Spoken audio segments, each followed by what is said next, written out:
है ना। चौहान। आज का टॉपिक हम लोग चलते हैं श्रेणी क्रम और पास क्रम में संयोजन कैसे किया जाता है। हम लोग घर में जो कनेक्टिविटी करते हैं ना, तो उसका क्या कनेक्शन है उसके बारे में समझेंगे। श्रेणी क्रम से संयोजन से क्या होता है, नुकसान होता है कि फ़ायदा होता है ना। पास क्रम संयोजन से फ़ायदा होता है या नुकसान होता है, उसके बारे में हम लोग डिटेल से जानेंगे। श्रेणी क्रम उसको देखने के लिए आपको क्या करना पड़ेगा, जो चुनी लाइट आता है ना, उस चीज़ को देखेंगे।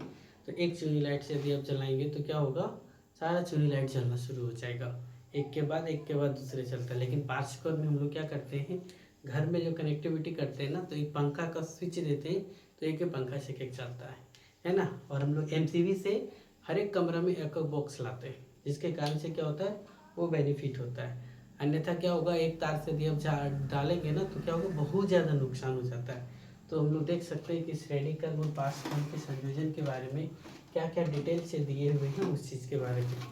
देखो ना, श्रेणी क्रम क्या लिखा है, तो इस संयोजन में प्रतिरोध के सिरों का क्रमिक रूप से जोड़ा जाता है। ये इसका सिरा इसके साथ, इसका सिरा इसके साथ, फिर इसका इसके साथ जुड़ा हुआ है।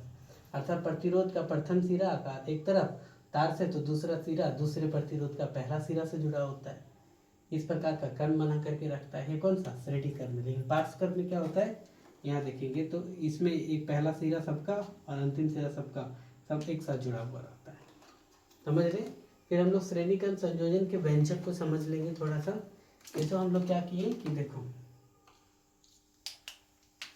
R1 R2 R3 तीन प्रतिरोध लिए। V1 V2 V3 क्या है, सभी प्रतिरोधों के अलग अलग जगहों पर क्या है, विभवांतर है। और I सब में क्या है, करंट समान बह रही है। तो ओम के नियम के अनुसार से ये फिगर बनाना है आप लोगों को। और ओम के नियम से V बराबर हम लोग क्या जानते हैं, IR, है ना। तो V1 बराबर IR1, V2 बराबर IR2, V3 बराबर कितना, IR3। तो कुल विभवांतर V बराबर V1 प्लस V2 प्लस कितना V3। तो V का मान IR, तो V1 बराबर IR1, V2 बराबर IR2, V3 बराबर कितना IR3। सबसे I कॉमन निकाल लिए तो I कट गया, तो R बराबर क्या है, R1 प्लस R2 प्लस क्या R3। फिर आगे हम लोग आगे टॉपिक्स में बताएंगे। बहुत बहुत धन्यवाद आज तक।